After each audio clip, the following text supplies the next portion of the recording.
Meninas, seguinte. Conta. Eu gosto muito de compartilhar minhas experiências aqui no programa. Como todos nós, né? E aí, lembra que ontem eu falei que eu tinha assistido um seriado, né, numa plataforma de streaming, que contava sobre a era espacial, a era dos ônibus espaciais e tal. Essa curiosidade que a gente vai mostrar hoje é muito interessante, principalmente logicamente, para todas as idades, mas principalmente para quem tem entre 10 e 20 anos de idade, que talvez não tenha na cabeça a memória dessa época, dessa era que aconteceu, assim como eu não tinha, tenho 30. E eu só lembrava de algumas coisas, assim, aí eu assisti o seriado e até pedi para minha produção fazer uma curiosidade sobre isso, para trazer de forma, obviamente, gratuita pela televisão, para a maior quantidade de pessoas possível, para que essa memória não seja esquecida. Perdão. Que é justamente sobre a era dos ônibus espaciais. Você acompanhou todo aquele acidente que aconteceu com a espaçonave da Challenger, não é? Sim. Em 86 e tal. Eu nasci em 93, mas eu lembro que quando aconteceu o acidente do Columbia em 2003, né? Que quando a espaçonave estava voltando para a atmosfera terrestre, ela se despedaçou, acabaram relembrando outros acidentes. Sim. E aí, esse fato é muito interessante para você ver só como, ao mesmo tempo que o ser humano é genial, ele também é negligencioso, né? Ganancioso, acha que pode tudo. E o fato do que aconteceu em 86, dessa espaçonave da Challenger, que acabou explodindo, ela 1 minuto e meio depois da decolagem, mostra o quanto que também essa ganância, né, para chegar lá, chegar no objetivo final, pode ser fatal, como foi, onde 7 tripulantes acabaram falecendo. Desses 7 tripulantes, era a primeira vez que um civil estava indo para o espaço, que era uma professora. Naquela época, o mundo parou para ver o lançamento dessa espaçonave, porque era a primeira civil que estava indo para o espaço. E para todo mundo, várias escolas ligadas na televisão, acompanhando o lançamento da espaçonave, ela explode. Foi uma morte transmitida mundialmente. A Juliana Ferraz vai relembrar essa história pra gente, olha só. O programa da tarde vai te contar sobre a era dos ônibus espaciais. O ônibus espacial, ou vai-vem espacial, em inglês chamado Space Shuttle, foi um sofisticado veículo parcialmente reutilizável, usado pela NASA como veículo lançador de satélites, nave para suas missões tripuladas de reparos de aparelhos em órbita no espaço e reabastecimento da Estação Espacial Internacional.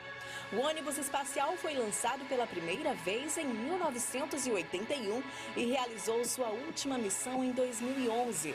Ao todo, foram construídos 7 modelos de ônibus espaciais, sendo 6 da NASA e 1 da União Soviética. Desses, 6 conseguiram sair da atmosfera da Terra.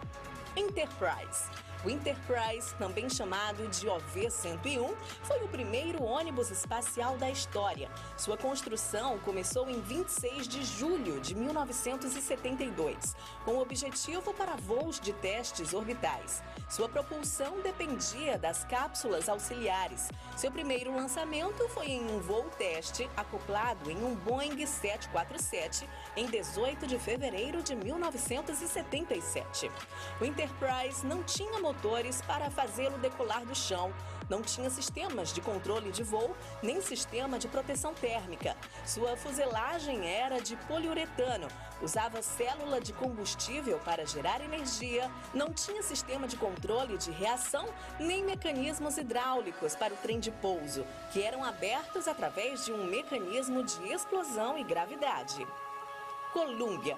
O Columbia foi o segundo ônibus espacial construído, baseado no Enterprise, e foi o primeiro com uma missão tripulada. Sua construção começou em 1975 pela Rockwell International em Pasadena, na Califórnia. Durante a construção, em março de 1981, houve um incidente que causou a morte de 3 pessoas por asfixia. Sua primeira missão foi a STS-1, em 12 de abril de 1981, comandada pelo astronauta John Young. No total, o Columbia protagonizou 28 lançamentos, passou 300 dias no espaço, deu 4.808 voltas na Terra e pesava 3.600 toneladas. Foi o mais pesado de todos os ônibus espaciais. Discovery. O ônibus espacial Discovery é a mais antiga nave espacial americana que não se envolveu em nenhuma tragédia. Foi aposentada pela NASA em 9 de março de 2011, quando pousou às 16 horas e 57 minutos no Centro Espacial Kennedy, na Flórida, nos Estados Unidos, depois de 27 anos de serviços prestados. Atlantis. O ônibus espacial Atlantis começou a ser construído em 1979, sendo seu primeiro lançamento em 3 de outubro de 1985, na missão STS-51J. Foi completada em metade do tempo do Columbia. Endeavour. A Endeavour, construída com as peças remanescentes e de reserva do programa dos ônibus espaciais americanos, em substituição da fatalmente desintegrada nave Challenger em 1986, teve sua primeira missão designada STS-49, lançada em 7 de maio de 1992, lançando o satélite Intelsat 603. Dream Chaser. O Dream Chaser Cargo System é um avião espacial estadunidense reutilizável que está sendo desenvolvido pela Sierra Nevada Corporation Space Systems. Se parece muito com um ônibus espacial moderno. O Dream Chaser foi projetado para reabastecer a Estação Espacial Internacional com carga pressurizada e não pressurizada. Challenger. O Challenger foi o terceiro ônibus espacial construído pela NASA. Antes dele, vieram o Enterprise, em homenagem a Star Trek, e que não chegou a sair da atmosfera terrestre, e o Columbia, o primeiro a chegar ao espaço. Foi finalizado em julho de 1982 e teve sua primeira missão STS-6 realizada entre os dias 4 a 9 de abril de 1983. O nome foi escolhido em homenagem à embarcação de pesquisa HMX Challenger, que navegou os oceanos Atlântico e Pacífico durante a década de 1870. Na época, o Challenger havia realizado 9 missões bem-sucedidas, sem nenhum problema que chamasse a atenção dos engenheiros ou da tripulação. No total, foram 62 dias, 7 horas, 56 minutos e 22 segundos no espaço. Ele protagonizou a primeira caminhada espacial do programa do ônibus espacial em 7 de abril de 1983 e carregou a primeira mulher americana e os primeiros astronautas negros. Além dessas inovações culturais, houve inovações técnicas. É que até a construção do Challenger ainda não havia modelos de computador sofisticados o suficiente para calcular as tensões no ônibus espacial durante as diferentes fases do voo. Na verdade, o Challenger foi criado para ser um veículo de teste, mas a NASA resolveu levar o projeto adiante e, após uma série de atrasos para resolver problemas técnicos, ele teve seu primeiro lançamento em 4 de abril de 1983. Daí em diante, as missões foram muito bem sucedidas. O histórico apontava que a nave era confiável, operada por uma agência confiável, e outra inovação cultural seria realizada no fatídico 10º lançamento. A primeira civil seria enviada ao espaço. Os astronautas selecionados para a missão STS-51L foram Francis Scoop, Michael Smith, Judith Heisnick, Ellison Onizuka, Ronald McNair e Gregory Jarvis. Fazia frio no Cabo Canaveral, na Flórida, em janeiro de 1986. O cronograma inicialmente previa o lançamento do Challenger na quarta-feira, 22 de janeiro de 1986. Atrasos na missão anterior, a STS-61C, fizeram com que a data de lançamento fosse adiada para 23 e depois para 24 de janeiro. O lançamento foi reprogramado novamente para sábado, 25 de janeiro, devido ao mau tempo no local de pouso em Dakar, no Senegal. As previsões de tempo inaceitável no Centro Espacial Kennedy, em 26 de janeiro, fizeram com que o lançamento fosse remarcado para amanhã de segunda-feira, 27 de janeiro. Naquele dia, houve um atraso devido a problemas com a escotilha de acesso externa e depois más condições climáticas. As previsões para o dia seguinte eram de uma manhã bastante fria, com temperaturas próximas a -1 grau Celsius, que era a temperatura mínima permitida para o lançamento. O ônibus espacial nunca havia enfrentado essas condições e muitos de seus componentes, em especial algo bem importante chamado O-rings, não tinham sido testados para lançamento nessas temperaturas. Em uma teleconferência na Tycho, um dos engenheiros, Roger Boisjoli, discutiu com outros colegas de profissão e relatou os riscos das baixas temperaturas aos gestores da NASA, pedindo que adiassem o lançamento. Não era o que eles queriam ouvir, contou Alan MacDonald, outro engenheiro da Tycho, aos produtores do curta O Grande Defeito. No meio da reunião, os executivos da Tycho pediram para discutir as questões em particular durante 5 minutos, o que acabou levando meia hora, e em seguida votaram a favor do lançamento. Esses detalhes só foram revelados mais tarde, após uma extensa investigação sobre o caso. Boisjoli foi um dos que discordavam veemente da decisão. Ele estava certo de que o Challenger iria explodir. Por poucos segundos após o lançamento, ele achou que felizmente estava errado. Até que a explosão chocou milhares de pessoas que acompanhavam ao vivo. Tudo foi muito rápido. O lançamento parecia normal e a explosão pegou a todos de surpresa pouco mais de 1 minuto depois. Era difícil até mesmo saber o que aconteceu. Mesmo após o anúncio de que o ônibus espacial havia explodido diante de centenas de testemunhas, ninguém sabia ao certo o que aconteceu com os astronautas. A fumaça no céu era estranha e se espalhou por toda parte. Pouco depois, um paraquedas foi visto descendo rumo ao oceano. Havia esperança de que ao menos um dos tripulantes conseguira escapar. Mas era apenas uma das peças do foguete. Levou algum tempo para todos assimilarem o que havia presenciado. Tudo ia muito bem no voo da nave. Ela executou todas as manobras corretamente e passou pelos pontos mais críticos da subida. Foi pega por um vento lateral ignorado a princípio, mas voltou a ser protagonista no final das investigações, que balançou um pouco o ônibus espacial, mas logo ele parou de sacudir e então explodiu. Mais tarde, especialistas viram nas filmagens que os foguetes permaneceram intactos, indo em todas as direções desordenadamente, causando a estranha nuvem que dispersou para vários lados. Finalmente, eles foram destruídos via controle remoto como medida de segurança. Após 5 meses de pesquisa, uma comissão descobriu que o foguete de combustível sólido do lado direito do ônibus estava com defeito. Os anéis de vedação não se expandiram como deveriam e os gases escaparam do compartimento interno. Essa foi a verificação inicial e estava correta. Só que havia muito mais que isso. O autor Jane Chiles, conhecido por investigar e escrever sobre outros desastres, tinha certeza que se um dos anéis tivesse falhado, a explosão teria acontecido na plataforma de lançamento antes da decolagem. Então, o que aconteceu? Após muito investigar as imagens das câmeras, foi encontrada uma fumaça escura nos primeiros 2 segundos do lançamento. Era difícil identificar a fonte, mas ela estava perto do tanque externo. Análises de outras câmeras mostravam que a fumaça estava subindo. Embora seja difícil provar com essas evidências, tudo aponta para um incêndio em um dos anéis de vedação. De acordo com a telemetria da NASA, aos 60 segundos houve uma queda repentina na pressão dentro do foguete, indicando que o buraco reapareceu e o combustível estava escapando. Esse instante coincide com o vento abrupto que atravessou o espaço aéreo por onde o Challenger passava naquele exato momento.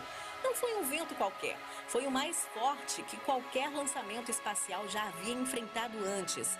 A força do vento rompeu a vedação temporária que ocupava o lugar do O-ring danificado, removendo a última barreira contra as chamas.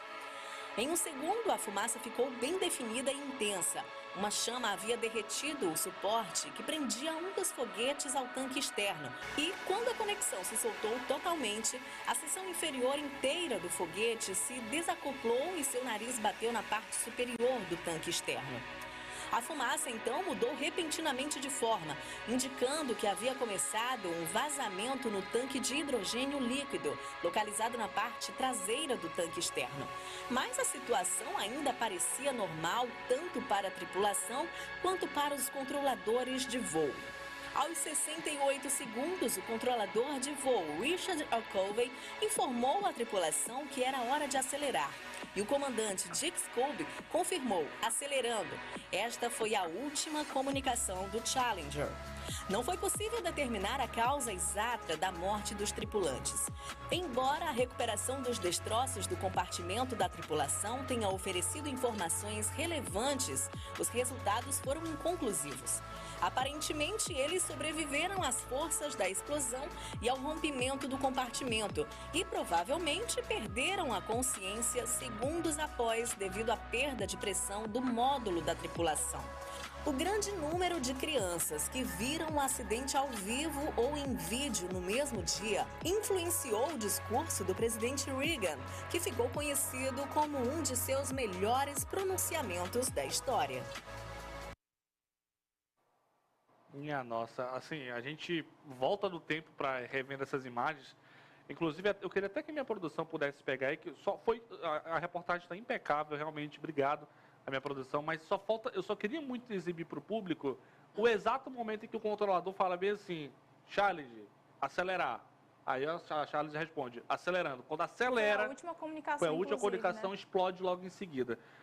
Para quem não entendeu muito bem, a vedação é tipo como se fosse uma panela de pressão, e aí a gente não tem a borracha na panela de pressão, né, que isso impede dela explodir. Essa vedação são os anéis. São os anéis, exatamente. É a mesma coisa que aconteceu com a Challenge. Só que em outros lançamentos, essa vedação já tinha pegado fogo. Ela não tinha rompido, mas essa borracha já tinha pegado fogo.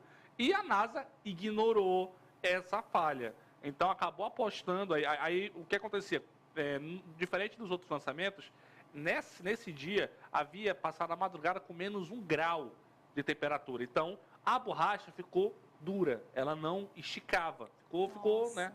E aí por isso que acabou acontecendo a explosão, mesmo sendo alertada aí por outras pessoas. Eu queria muito que você mandasse mensagem pra gente agora, me contando. Você lembra desse caso? Você gostou dessa reportagem? Manda mensagem aí no zap pra gente, 869-9427-0505. Quero muito ouvir sua opinião. Inclusive tem uma telespectadora que falou assim, Erlan, muito triste o caso desses astronautas. Eu lembro muito bem desse caso. Os astronautas morreram por conta da negligência humana. E é exatamente isso, não é? É isso mesmo, uma verdadeira aula de história, né? Que a gente Bacana, acabou de ver aqui através da nossa curiosidade. E o que eu achei bem curioso também, né? É que ela explodiu aos olhos de todo mundo. O mundo todo ali assistindo o que estava acontecendo, porque realmente foi um fato histórico, né? E até por conta mesmo até as crianças estavam ali assistindo e elas batiam palma, até mesmo pela inocência de não saber o que de fato estava acontecendo. As pessoas leigas também achavam que fazia parte do show. E assim, é algo bem assim, difícil de compreender. Eu particularmente, eu falo até para vocês que para mim foi um fato super curioso. Eu achei assim incrível essa reportagem, achei maravilhosa, completíssima e conta desde 1981 até o dia da explosão, até o dia que realmente aconteceu este fato e também o processo de negligência da NASA, de negligência das pessoas que estavam envolvidas nesse caso, né? Então, assim, para mim, eu que sou de 98, eu particularmente não tinha ouvido falar disso. E, assim, a gente ouve, assim, por alto, alguns lançamentos. Realmente, como a Suene falou, é uma aula de história e a gente fica, assim, realmente surpreso com as coisas que realmente aconteceram na década de 80, 70, ou até mesmo coisas muito antigas que a gente nem consegue ainda, ninguém nunca falou pra gente que a gente gosta de rever ou de refrescar um pouco das coisas que aconteceram antigamente, né? E para você ter uma noção, essa imagem, exatamente a imagem aí, ó, praticamente, ela quase não foi captada. Por quê? Na hora que o foguete explodiu, ele já estava muito alto. Foi 1 minuto e meio depois do lançamento. Então você se imagina que ele está muito, mas muito alto. Se não fosse essa imagem de uma câmera amadora, é um cara que estava filmando com uma amadora. Se não fosse essa imagem que você está vendo agora, a gente nunca saberia a causa desse acidente. A gente nunca saberia o que de fato tinha acontecido. Porque através dessa imagem amadora aí, essa mais próxima que você está vendo aí, deu para ver da onde começou o incêndio, da onde veio a explosão. Né? Porque a imagem de longe que as outras emissoras estavam mostrando, que tem até mais nitidez, mostrava que explodiu, mas não tinha como saber de que parte realmente isso havia acontecido. Mas o desenrolar dessa história, né? Foi feita alguma investigação com as autoridades máximas da NASA? Ou teve alguma repercussão a mais depois disso? Não teve. Depois disso, todo mundo que foi contra o lançamento da Challenger nesse dia, a NASA acabou contratando essas pessoas para fazer o próximo ônibus espacial, que é o Discovery, que aí tinha tudo. O que era de defeituoso foi tudo retirado, obviamente, e foi construída uma nave segura, tanto que a Discovery nunca sofreu nenhum acidente, né? Como disse aí na reportagem, nunca teve nenhum tipo de acidente com esse tipo de aeronave. Agora, voltou a ter um novo acidente aéreo em 2003, né, com a Colômbia. Inclusive, já vou até passar para a produção, na segunda-feira eu quero essa reportagem que fala desse acidente mais recente que aconteceu em 2003, que aí, no caso, não foi no lançamento. Foi na reentrada na atmosfera. Esse eu lembro que, quando falaram que a aeronave tinha se despedaçado, aí as emissoras de TV tudo começaram a procurar no espaço aonde estava o destroço. E o destroço caindo, entrando na Terra, foi filmado, foi transmitido ao vivo para todo mundo também na época. Essa época eu lembro que as emissoras locais, eu acho que era até num sábado, se não me falha a memória, que eu lembro muito bem do Gilberto Barros, ele apresentava o Sabadaço na Band. Eu lembro muito bem dessa cena dele falando desse caso. E aí a imagem caindo, então, esse acidente aconteceu já na reentrada. Enfim, história interessantíssima. Sim, total. Né, Eu particularmente, como eu falei para vocês, né, para vocês que estão nos assistindo agora, eu particularmente não sabia e estou aqui, né, aprendendo juntamente com vocês. Para você que é depois dos anos 2000 ou que não entende direito como que funcionavam essas coisas mais antigas, como que de lá para cá as coisas foram se modernizando. Claro, esse de 2003 não era o mesmo dos anos 80. Com certeza eles foram se modernizando, mas infelizmente também aconteceu esse acidente. E essa reportagem está belíssima, completa. Então, para você que quer assistir novamente, também está disponível lá no YouTube. Tá no YouTube. Inclusive, eu vou assistir novamente, porque eu achei assim interessantíssima.